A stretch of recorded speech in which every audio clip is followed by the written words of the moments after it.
ಬಂಡಾಯ ನಾಯಕರು ಯಾರೆಲ್ಲ ಬಂಡಾಯ ಎದ್ದಿದ್ರಲ್ಲ ಅವರ ಭವಿಷ್ಯ ಕೂಡ ನಿರ್ಧಾರ ಆಗುತ್ತೆ. ಅವರ ಭವಿಷ್ಯ ಏನು? ಕೋಲಾರದಲ್ಲಿ ಕಾಂಗ್ರೆಸ್ ಸೋತ್ರೆ ಬಣಕ್ಕೆ ಹಿನ್ನಡೆಯಾಗತ್ತೆ. ರಮೇಶ್ ಕುಮಾರ್ ಮುನಿಯಪ್ಪ ಬಣಕ್ಕೆ ಹಿನ್ನಡೆಯಾಗತ್ತೆ. ಮುನಿಯಪ್ಪ ಸಚಿವ ಸ್ಥಾನ ಮುಂದುವರಿಯೋ ಬಗ್ಗೆ ಅನುಮಾನ ಇದೆಯಾ?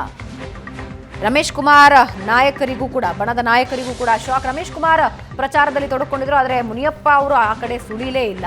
ಒಂದೇ ವೇದಿಕೆಯಲ್ಲಿದ್ರು, ಒಬ್ಬರ ಮುಖ ಒಬ್ಬರು ನೋಡ್ಕೊಳ್ಳಿಲ್ಲ.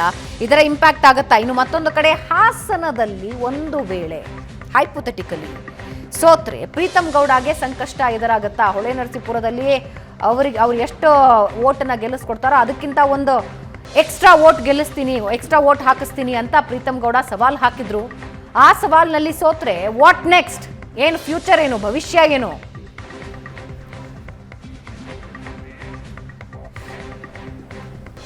ಆನಂದ್, ವೆರಿ ಕ್ವಿಕ್ ಆಗಿ, ನಮ್ಮ ಹತ್ರ ಕಡಿಮೆ ಸಮಯ ಇದೆ. ಬಂಡಾಯ ನಾಯಕರ ಭವಿಷ್ಯ ಹೆಂಗೆ ಇದ್ರ ಮೇಲೆ ನಿರ್ಧಾರ? ಖಂಡಿತವಾಗ್ಲೂ ಕೂಡ, ಯಾಕಂದರೆ ಬಹುತೇಕ ಕ್ಷೇತ್ರಗಳಲ್ಲಿ ಈ ಸಮಸ್ಯೆಯನ್ನು ಎರಡೂ ಪಕ್ಷಗಳು ಕೂಡ ಎದುರಿಸಿದ್ದೇವೆ. ಅದರಲ್ಲಿ ಮುಖ್ಯವಾಗಿ ಕೋಲಾರದಲ್ಲಿ ಬಣ ಬಡಿದಾಟದ ಕಾರಣಕ್ಕಾಗಿ ಅಭ್ಯರ್ಥಿಯನ್ನು ಬದಲಾವಣೆ ಮಾಡಬೇಕಾದ ಸನ್ನಿವೇಶ ಕ್ರಿಯೇಟ್ ಆಯಿತು.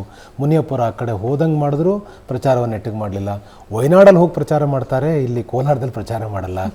ಅಂದರೆ ಮುನಿಯಪ್ಪನವರ ಉದ್ದೇಶ ಏನು ಅಂತಕ್ಕಂಥ ಇಲ್ಲಿ ಪ್ರಶ್ನೆ ಆಗುತ್ತೆ. ರಮೇಶ್ ಕುಮಾರ್ ಪ್ರಯತ್ನ ಮಾಡಿ ಟಿಕೆಟನ್ನು ಪಡೆದುಕೊಂಡು ಬಂದರು, ಅವರ ಬಣದಲ್ಲಿರ್ತಕ್ಕಂಥವ್ರಿಗೆ ಅವಕಾಶ ಸಿಕ್ತು, ಅಂತಿಮವಾಗಿ ಪ್ರಯತ್ನವನ್ನು ಮಾಡ್ತಾ ಇದ್ದಾರೆ.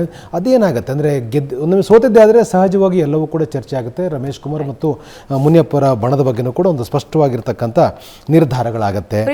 ಪ್ರೀತಮ್ ಗೌಡರು ಕೂಡ ಗೆಲ್ಲಿಸಲೇಬೇಕು. ಸೋತರು ಅಂದರೆ ಖಂಡಿತವಾಗಲೂ ಕೂಡ ಅವರಿಗೆ ಪಕ್ಷದ ಒಳಗಡೆ ಕೂಡ ಸಮಸ್ಯೆ ಆಗುತ್ತೆ. ಯಾಕಂದರೆ ಮೈತ್ರಿ ಅಭ್ಯರ್ಥಿ ಸೋತಿದ್ದೆ ಆದರೆ ರಾಜಕೀಯವಾಗಿ ಹಿನ್ನಡೆ ಆಗುತ್ತೆ. ತಕ್ಷಣದಲ್ಲಿ ಏನೂ ಆಗದೆ ಇರಬಹುದು, ಅದು ದೂರಗಾಮಿ ಒಂದು ಪರಿಣಾಮಗಳನ್ನು ಎದುರಿಸಲೇಬೇಕಾಗತ್ತೆ.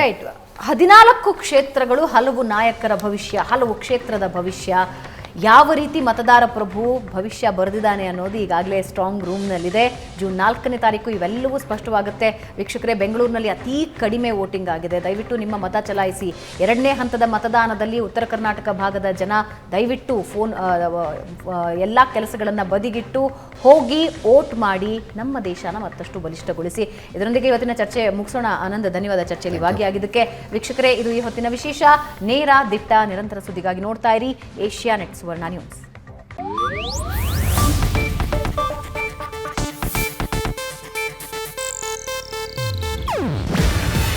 ಇದು ಏಷ್ಯಾನೆಟ್ ನ್ಯೂಸ್ ನೆಟ್ವರ್ಕ್ ಪ್ರಸ್ತುತಿ. ನೀವು ನೋಡ್ತಿದ್ದೀರಾ ಏಷ್ಯಾನೆಟ್ ಸುವರ್ಣ ನ್ಯೂಸ್.